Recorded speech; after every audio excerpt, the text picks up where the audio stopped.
Welcome to Your Moment with Miguel Ramirez.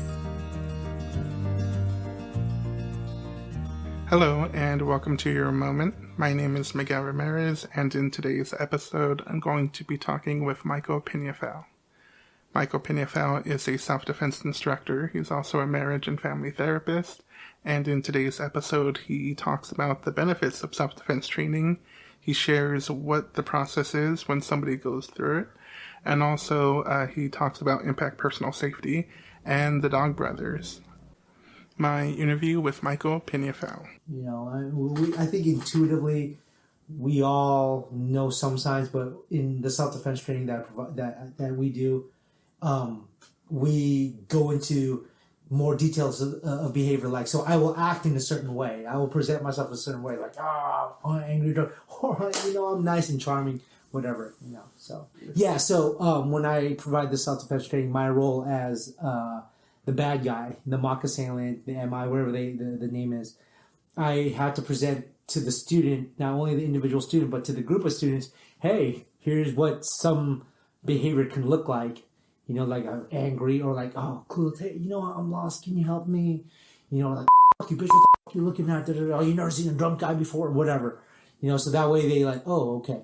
They're familiar with the behavior. Otherwise, if I've never seen it before, like the woman, from how this all started, she expects, a fight is gonna like, whatever, but she was totally surprised, right. Caught off guard, and what our job then is to do is like, okay, we're gonna give you as much information as possible, so that way you're not as caught off guard. I mean, yeah, we can't cover everything, but that's the reality of any kind of like any kind of training. You're only limited to certain things, right?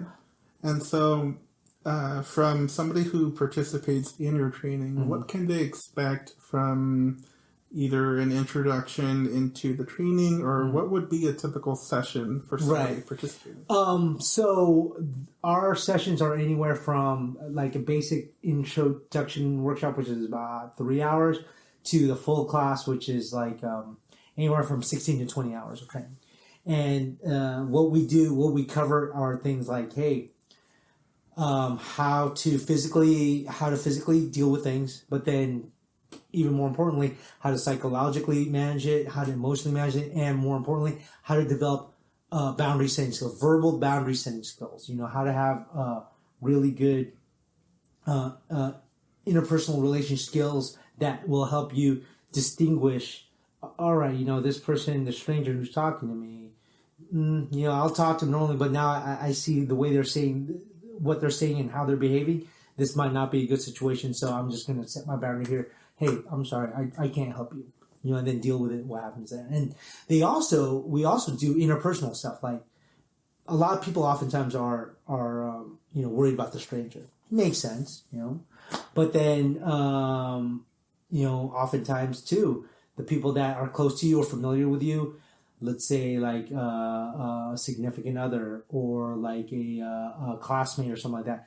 Yeah, we find out oftentimes they are perpetrators of intimate crimes like rape, date rape, molestation, things like that. So we also give them skills to know how to, like, verbally set the boundaries with people that you're gonna see a lot. Right. Once you're a stranger, you can tell us, hey, maybe give the stranger some attitude. You're rarely going to see them again. But then if like, let's say you and I are roommates, and I was like, man, dude, Miguel, I need to talk to you about the fact that you're borrowing my car a lot. I feel taken advantage of. I don't want that. I don't think that's your intention, blah, blah, blah. So we give them those kind of skills too, because, so that happens. In the sense of a potential attacker, it could easily be a friend, somebody you see on a daily basis, mm-hmm. who may not indicate that aggressive nature in the beginning, but mm-hmm. later on in the course of either a relationship, pure relationship, you might notice them being hostile and suggest that type of intent. Yeah, exactly.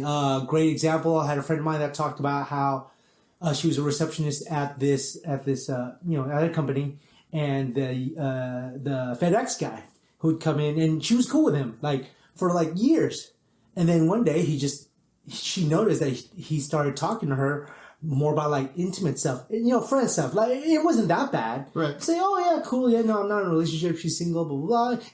Kind of like banter, not even banter, like conversation that you have with somebody who you're more familiar with. Right. And then he asked her out on a date, but then the way he asked her out was like, oh, to her was creepy. Right. And she said, Mike, you were totally right. I was like, well, I'm not right. I'm just saying I'm just saying that, it happens, and later on I found out like, down the line, the guy was, when she set her boundary with him, he started acting like became more hostile. And then later on he was fired. And, and she found out through friends. It's like, oh yeah, no, he's creepy to the women at work and stuff like that, Wow. know, and, she's like, I'm so glad that she saw it, But this was after, like a couple of years of just knowing the guy, seeing him familiarly. They weren't even friends, but she was familiar with him. But there was something about the way he presented himself just didn't agree with her. So she said, no. But then he got more hostile. Because, if you think about it, someone's harmless, yeah, okay, guys, get their feelings hurt. I asked a pretty girl out. They move on. And then later on, hey, everything's still cool, right? But like, no, yeah, it went downhill from there. Like she said, he started getting more, like, giving her more attitude, more aggressive, more of these, like, just underhanded comments about what she was wearing and stuff like that. She's like, oh my God, She's like, what the hell? She was totally caught off guard by it. So she was glad because, her imagination goes to another place like, oh, he could rape me. Like, ooh, maybe. Or maybe he's just, who knows? But right. At least you're safe. And so that was the most important thing. And so, from your area of expertise talking about the self-defense, what other areas would you say you have expertise and knowledge? Well, okay, so I've been a self-defense instructor for 20 years, with that company. I'm also a marriage and family therapist, so I help people with their relationships and, in that area, how you talk to each other, how you behave, that kind of helps me in that field too. In fact, now I think about it, I've been a self-defense instructor longer than I've been a marriage and family therapist. And both skills from both sets actually helped me out in terms of like working with couples. Each other. Yeah, exactly. Yeah, because I've worked with a lot of couples, and it's like in terms of conflict resolution, here are some things to think about. Because even obviously I can't share anything as a therapist, but there are times when you have to have good verbal skills. Like anyone, like whether you're a child or a parent or whatever, you have to have good verbal skills. You got to be clear and communicate. So I do that. I also martial artist. I've been doing martial arts for 16 years. Brazilian Jiu-Jitsu, black belt in Brazilian Jiu-Jitsu. I do knife fighting under the Apache knife fighting system. Started delving into stick fighting. Actually, just became a full Dog Brother. The Dog Brothers are a full combat stick fighting group. Talk about true MMA. It's true MMA where it's not just punches, kicks, grappling. It's like, okay, let's have weapons. Weapons? Yeah, like, sticks. Usually sticks, but I did have a fight with a frying pan. Like, I had a frying pan while my partner, he had a knife. So it was like, jeez. I said, like, this is a kitchen fight. Like, we ran in the kitchen. I grabbed a frying pan. He grabbed a knife. Let's fight and see what happens. So in the fighting sense where one person has a frying pan, one person has a knife, is there a type of rule or boundary to where, okay, the knife is slightly more dangerous, this person's able to do X, Y, and Z? Oh, yeah. Yeah, like, whatever tool you have, like, I remember one gathering. That's the gathering. That's like the Dog Brothers. It's like when they all get together and let's fight. I did a fight with I said like I have one of my chinelas. It's like a chancla. It's one of my chinela and a belt. That's it. This is the weapons I found because you just broke into my house. Now I gotta fight you. And the other person, they had a knife. Yeah. Oh, you were in my kitchen. You grabbed a knife, but these are the weapons I have. And so the cool thing about that kind of forum, is that you get to experiment and it's live. You get to experiment and see what you can do because, like you said, someone having a knife and I have a frying pan. It's they could do certain things with a knife. I could do certain things with a frying pan. I could do certain things with a frying pan handle and the frying pan, versus the knife. So you get to experiment with all sorts of different things.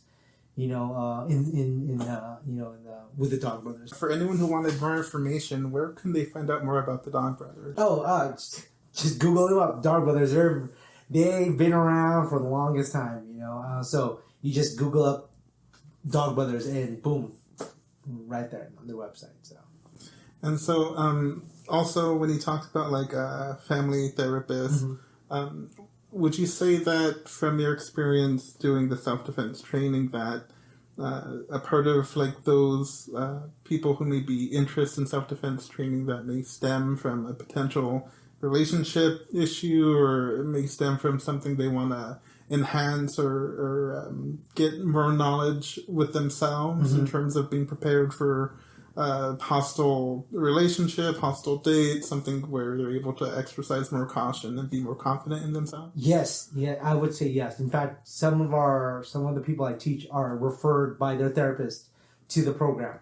And yeah, they're looking for empowerment, they're looking for their voice, confidence. That's kind of what we do is help people who come to us find their confidence, find their voice. Because really, what sucks about our society. I mean, it's getting better. Like especially with the what was it, the hashtag Me Too movement, all that stuff. What sucks is that women still are not treated as fairly. And I say fairly as opposed to equally because I personally believe no one's equal. Like we're all different in some ways, so we're not the same, but that doesn't mean we can't treat each other fairly, and so I don't think women are treated fairly in our, in our society. I mean, if you think about it, it's okay for guys to walk around topless. No one cares, but all right, guy, oh, he's good physique, oh, whatever, he's hairy, whatever. But until the day women can walk around topless and no one loses their mind, we're never going to be able to treat each other fairly. That was something that I noticed on the, I believe the website's pay scale where they talk about a male's income and then they compare it to like a woman's and like the drastic decrease. Like if the woman's able to do the same job and just as efficiently, why is there such a drastic dip? Yeah, they're, and that's where the equality comes in. Like when I use equal, it's like, men and women are different creatures, yes. But in terms of doing a job like that has a certain pay rate, give them equal pay. That makes no sense to me. And then obviously there's so many things that contribute to that. I'm not going to get on the soapbox about it, but it sucks. It sucks, and unfortunately that contributes to the whole notion of how I got into of the company I work with. Like we believe that women should be treated fairly, should have equal pay for equal work. I mean it makes sense that they should be looked at as peers, not as subservient, not as weaker, not as this. And it sucks because a lot of women, don't think they can do what they do. And to go back to your question, you said earlier, what can some of the clients expect? I could confidently say they could expect to know that they're going to get in touch with their strength. It's something that they may not have really been in touch with, or maybe they have had an idea, but not truly in the survival sense, but they do get in touch with it. I've seen it happen. I've seen it happen within 3 hours. I've seen it happen in 20 hours. That the person who came walking through the door, who was really shy, didn't know how to speak for themselves, they end up with this really being more confident, having more skills, and can, appear like that they can stand up for themselves more. Now, I don't know what that looks like in their real life because we don't follow them in their real life. Right. But I like knowing that we can give them something to discover that part of themselves, because truly, in the end, that's what it's about, that empowerment. So why the term empowerment, self-defense is there, because that's in the end the goal. It's like get you in touch with that strength that you didn't think you had, because maybe you had an experience where a bad experience where like you just felt disempowered, whether through natural means or an accident or an individual violating that part of you, or you just never knew you had it because no one ever really encouraged you to do that. So that's what they could also expect too. Is that like, yeah, you're going to get in touch with your power, your strength. Now, how they feel about that, that's a whole different journey, you know. Right. So, but they're going to definitely get in touch with it. So. And so, what made you want to delve into this field of self-defense training? Oh, you know, it's I share this story every time like a new class starts. I was invited to so Impact does graduations, you know, where the students do, you know, they go through the course, and oftentimes, you know, friends and family, hey, what did you learn? You know, and I had this whole notion of, women's self-defense training. It's like, they're going to stomp on the foot. That's my person. Run away. No, really, it's a whole different thing. And so how I got involved was my friends who were taking it at the school where I was an undergrad, they invited me to their graduation. The school provided the training for them. And I was blown away. I was like, oh my God, you know, and at the time I've had martial arts training, all that stuff. I was really blown away, and I was really amazed that my friends who had little or no athletic or martial arts background were fighting these guys who were aggressive, bigger than them, and they were winning successfully. Winning meaning like they survived the encounter, and you know they got their wits about them, as opposed to being like really all shaken up on it. Now, yeah, it was scary, but like I got it, and I was like, I want to be part of this, you know, because their whole thing is to, you know, for both men and women, to address this concern, you know, of violence against women. Mm-hmm. And that to me just struck a chord in me, because, you know, my mom, she's a strong woman, you know, she's always stood up for herself, you know, whether explicitly or implicitly, you know, I just knew she wasn't a pushover. And, you know, I've always been surrounded by strong women like that, you know, and it was just, you know, I was like, I want to be part of that. You know, I've been in the helping field for a long time, and so that's how I got into that type of training, you know, particularly with that company, you know, it's because I saw graduation, and I was like, wow, that's amazing, you know, so. And so for anyone who wanted to find out more about self-defense training or the type of training that you teach, where can they find that? Google up Impact Personal Safety, Los Angeles. That's there. Or just self-defense training. You know, I mean, in my mind, yeah, we're good because I know what we provide, but there's all sorts of self-defense training out there. And it's my belief that any training, you know, you got to figure out what fits you. You know, whether it's martial arts, Krav Maga, Brazilian Jiu-Jitsu, whatever, or, hey, you know, if you want to invest in yourself that way, or, you know, come take a class with us. There's all sorts of options. But really, the important thing is you got to invest in yourself. You know, you got to invest in yourself, and you got to figure a way to, you know, especially if you think you need self-defense training, you got to look at some things in your life. You know, well, what's happening that's leading you up to that? Right. You know? Well, that's going to conclude today's interview. I'd like to thank Michael Peñafiel for sharing his information on self-defense training. For anyone who is curious, that is impactpersonalsafety.com. And to find information on the Dog Brothers, that is dogbrothers.com. Also, to give a slight update on the podcast, from episode 30 on up to 36, I was releasing all the audio content. And moving forward to the last episodes, it would just be solely on the video aspect of the podcast as well. Thank you for listening, and have a good day.